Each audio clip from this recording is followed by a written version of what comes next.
Mara nyingi sana nimekuwa nikikutana na vijana wengi wa chuo, wengine sio wanavyuo, wakiniuliza kuhusiana na TUCASA.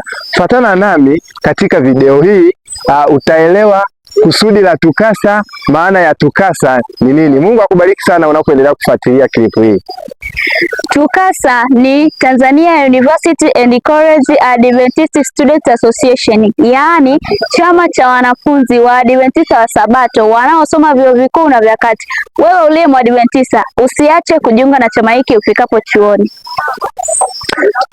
Mwana TUCASA ni mwanafunzi anayesoma katika chuo kikuu au chuo cha kati ambaye ni Mwadventista Msabato. Sasa mwana TUCASA, unapokuwa chuoni, Mungu akubariki sana unapofanya kazi yake.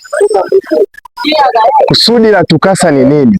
Kusudi la TUCASA ni kuwaunganisha vijana wote walioko vyuoni, vyuo vya kati, lakini pia lengo kuu zaidi ni kuhubiri Injili wawapo vyuoni, ili kusudi watu wote wamjue Yesu. Ewe mwana TUCASA, usikose kujiunga katika kuifanya kazi ya Mungu wapo chuoni. Mungu akubariki sana.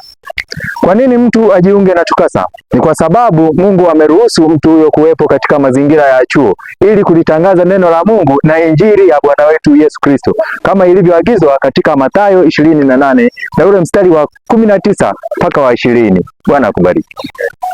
Nawaomba wanafunzi wote ambao ni Waadventista wa Sabato na wapo vyuoni kujiunga na kushiriki chama cha TUCASA, kwa sababu Mungu alituchagua au aliwachagua kuja katika chuo walichopo kwa ajili ya kuifanya kazi yake. Kwa hiyo mwanafunzi yote anapofika chuoni kama ni Mwadventista Msabato anapaswa kujiunga na chama cha TUCASA kwa ajili ya kupeleka Injili hapo chuoni anapokuwepo, lakini pia kwa watu wengine ambao wako nje ya chuo hicho.